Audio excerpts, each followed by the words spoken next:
स्थिर असल्याशिवाय जगाच्या मालकाची ओळख पटवून देता येत नाही.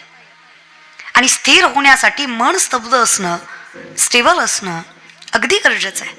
स्टेबॅलिटी, स्थिरता. आमच्या पिढीकडे तीच कमी आहे म्हणून आम्हाला कदाचित देव आवडत नाही. कदाचित वापरलं मी, सगळ्यांनाच असं नाही, पण कदाचित काही लोकांना परमात्मा नाकारायचा असतो. त्याचं कारण असतं स्वतःचा अहंकार सिद्ध करायचा असतो. मी मोठा या भ्रमामध्ये. ज्ञानोबांनी भिंत चालवलीच का? तुकोबांनी गाथा तारलाच का? रेड्यामुखी वेद बोललाच का? नाथांच्या घरी कावडीनं पाणी जगाच्या मालकानं वाहिलंच का? गोरा कुंभारासाठी माझा देव कुंभार झालाच का? चोखोबांसाठी महार झालाच का? हे प्रश्न तुमच्याकडे येतात. याचं कारण प्रारब्ध प्रबळ नाहीये. आणि कुठल्या अनुषंगावर देव नाकारतो हेही आम्हाला कळत नाही. जर जगद्गुरु तुकोबाराय म्हणतात तुला पाहिलं, अर्थात देव आहे. शब्द काय? तुझं पाहता. अनुभव येणं वेगळं, स्मरण करणं वेगळं. इथे सामर्थ्याने वर्णन आहे. तुझं पाहता म्हणजे तू आहे हे लोकांना पटवून द्यायचं. पण आजकाल शिकली सवरलेली मुलं मुली, त्यांना विचारलं का रे बाबा, हायली एज्युकेटेड आहात, स्टँडर्ड मेंटेन करता, हाय क्लास लाईफस्टाईल आहे, श्रीमंत आहात, चांगल्या कॉलेजेसमध्ये शिकता, चांगल्या पदावर कार्यरत आहात, पण कधी ज्ञानेश्वरी वाचताना दिसला नाहीत रे. आजकालची पिढी फार कौतुकाने सांगते, I don't believe in God. Okay, no issue. तुम्ही देवाला मानत नाही, खरंच यात वावगं नाही, तो प्रारब्धाचा भाग आहे. देव आवडतोय. माझ्या वडिलांची मिरासी गादावा तुझी चरण सेवा पांडुरंगा. उगच देव आवडत नाही. माऊली म्हटले तसे जशी वाट न पाहता, तैसी दसेची वाट न पाहता, वैसेची गावा न येता, बाळपणीच सर्वज्ञता वरी तयात. बाळपणीच भगवंतानं सर्वज्ञनं वरावं, वर आशीर्वाद कृपांकित करावं, तेव्हा कुठं तुझं पाहता, तेव्हा कुठं देव सापडतोय. आवड सुरुवात आहे, मार्ग दुसरी मुक्ती आहे, देव मिळणं तिसरी मुक्ती आहे, आणि देव होणं चौथी मुक्ती आहे. आणि जगद्गुरु तुकोबाराय बोलतायत ते साक्षात अवतार माझ्या पांडुरंगाचे आहेत.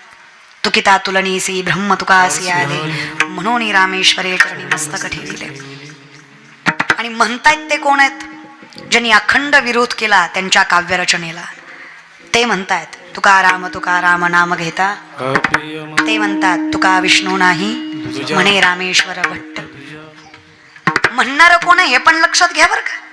ज्यांनी अखंड आयुष्य त्यांना वेड ठरवलं ते व्यक्तिमत्व म्हणतं चुकलं माझं. याला सन्मान म्हणायचा, याला वैष्णव म्हणायचा. तोंडाने बदले घ्यायचे नाही. ज्या देहून तुकोबांचा गाथा बुडवला, ज्या देहून काव्यरचना करू दिली नाही, ज्या देहून येडो ठरवलं, आज तेच देहू त्याच तुकोबांच्या त्याच गाथ्याचं देहूमध्ये मंदिर बांधून स्वतःचं सामर्थ्य सिद्ध करतं. एवढा अधिकार ज्या जगद्गुरु तुकोबांमध्ये, त्याला वैष्णव म्हणायचं. अपमानाचा बदला सन्मानानं घेता आला पाहिजे. कधी होतं? माझे चित्त तुझे. जेव्हा अहम ही भावना नसते, जेव्हा माहित असतं नामा म्हणे केशवराजा केला नियम चालवी. योगी तत्वाचं लक्षण आहे. योगी तोही करीती परी कर्मे तीर्ण बंदी जती, जे सांडिले आहे संगती अहम भावाची. पण योग्यापेक्षा मोठा अधिकार वैष्णवाचा आहे. मग यावेश मनो एमा प्रतियुक्ता उपासते श्रद्धया परियोपेता असते युक्त तमामता. अखंडित उपासना करूनही मी त्या योग्याला मिळेलच असं नाही अर्जुना. पण ज्या वैष्णवाने अहम ही भावना सोडून भक्तीने माझं नामचिंतन स्वीकारलं, तो मला योग्यातला योगी वाटतो. ही माझी वाच्यता आहे, अखंड लक्षात ठेव. ही भगवंताची वाच्यता आहे. आणि सोनगावकर टाळ्या वाजवू वाटल्यात वाजवत जा. त्याला काही सरकारचा GST नाही, मोफत आहे वाजवायची.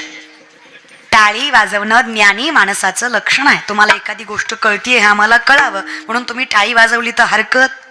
एखादा सुंदर बोल मृदंग वादकाने वाजवला टाळी.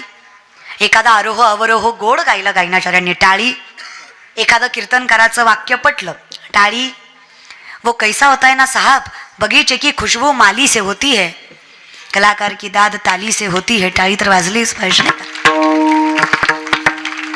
एवढं बोलून सुद्धा काही काही धटकोल्यांनी वाजवलीच नाही. दुसरं काही नाही हो, अहम. त्यांना फक्त हे सिद्ध करायचंय तुला जी माहिती आहे ती मला तुझ्या आधी माहिती. दुसरं काहीच नाही. ॲटिट्यूड ते मुद्दाम करतात. त्याला महाराजाची जिरवायची असते. ती बसताना पण ॲटिट्यूड मध्ये बसणार. तू बोल मी आहे, तू बोल. मी ऐकतोय, तू बोल.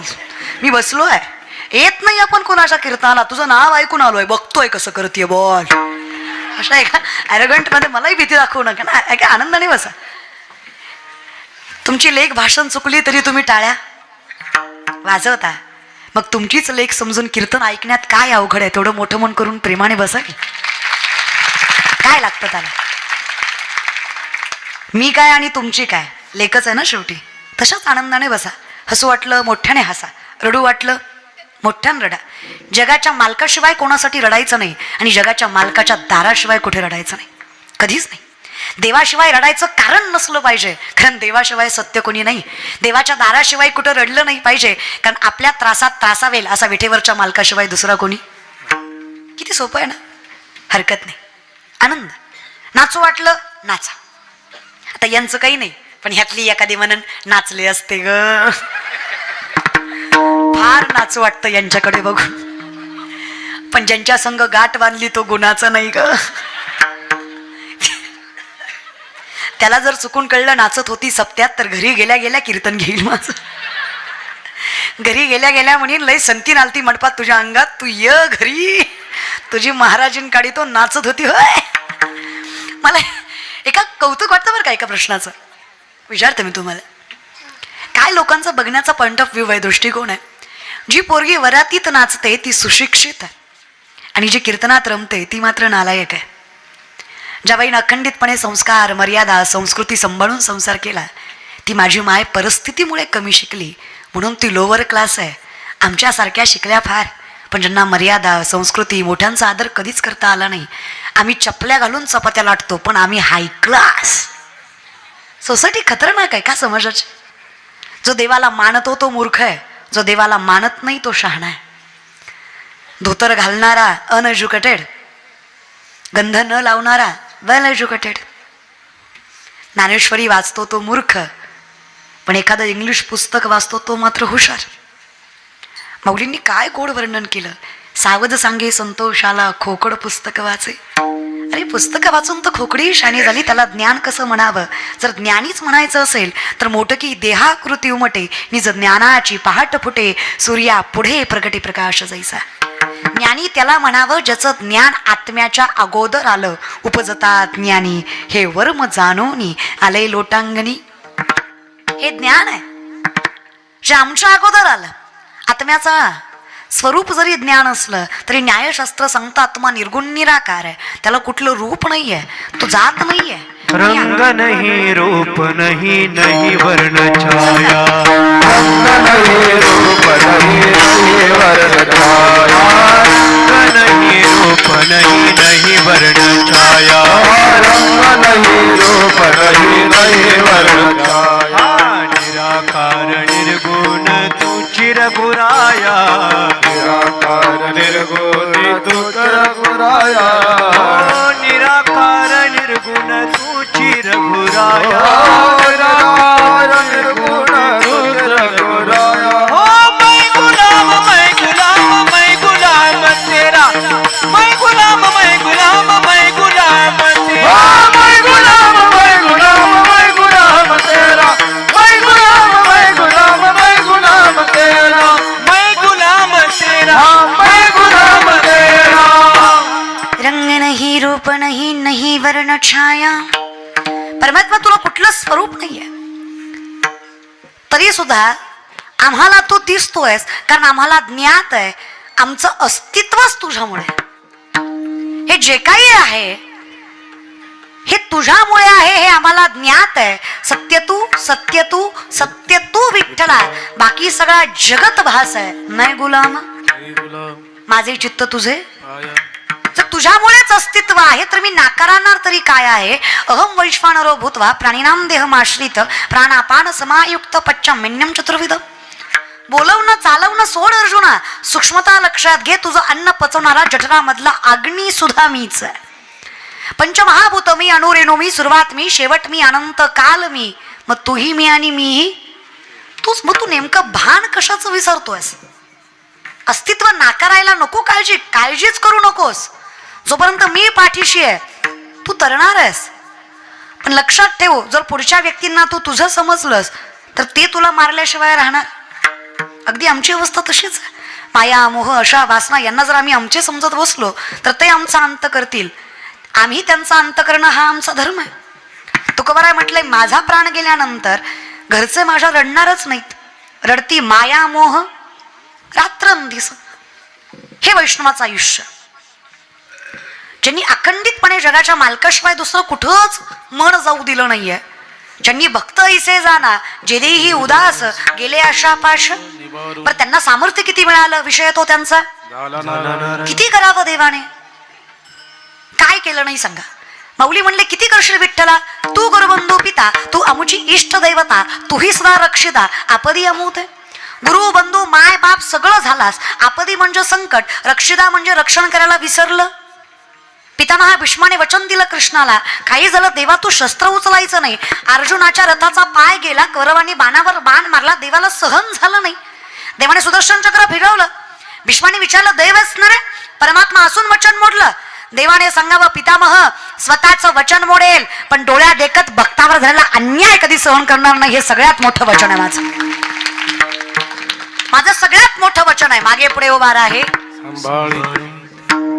मग काय हरकत आहे, मिठी पडली हरकतच नाही ना.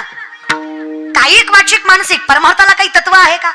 काळ वेळ नाम दोन्ही पक्ष पाही. फक्त एकच गोष्ट करावी लागते, ते म्हणजे तुका म्हणे चित्त करारे निर्मळ येवोनी गोपाळ. एवढंच करायचंय. धोतर इस्त्रीच असावं, गंध इथून इथवरच असावा, असाही काही नियम. नियम किती साधे आहेत. तुळशी माळ गळा, गोपी चंदन टिळा, हृदयी कळवळा. वैष्णवांच्या किती सोपं आहे. हेची व्हावी माझी आस, जन्मोजन्मी तुझा दास, पंढरीचा वार करी वारी चुकून दे हरी. किती सोपं आहे, अवघड काही. तुका म्हणे सोपे आहे सर्वाहुनी, कारण आमचा मालक फार मोठ्या मनाचा आहे बाबा. आमच्याकडनं चुका झाली तरी तो शहाणा, तो धनी. संसाराचंही तसंच आहे माय. संसारात सुद्धा मालक शहाणा भेटला की फारसा त्रास होत नाही. समजून घेणारा मालक भेटल्यावर. मालक म्हणजे तुम्ही मालक कुणाला म्हणता. माझं झालं नाही म्हणून तुम्हाला विचारते. माझं पेटल्यावर कळेल मला कोणाला मालक म्हणायचं ते, है की नाही. तर विठ्ठलच्या मालकालाच म्हणते मी. तुम्ही कोणाला म्हणता मालक, कोणाला म्हणता. घरधण्याला म्हणता की नाही, नवऱ्याला म्हणता की नाही. संसारात तरी कोण शहाणा लागतो सांगा मला. तुम्ही कोणाच्या जीवावर सगळं सोडून येता. माय तुम्ही माझ्या पार्टीच्या आहे म्हणून तरी बोला ग. बोलायला कुठं आपल्याला शिकवावं लागतं का ग. नवरा बायकोचं भांडण झालं, बायको म्हणली तुम्हाला माझी कदर नाही. तुमचं घरदार शेतीबाडी आई बाप बहीण बाळा सगळं मी सांभाळते, सगळं मी एकटी सांभाळते. मी काय काय सांभाळ. नवरा म्हणलं सगळं मी सांभाळतो, तू फक्त तोंड सांभाळ. बोलतं का माया. पण तेवढा एकच फॉल्ट आहे आपल्यात.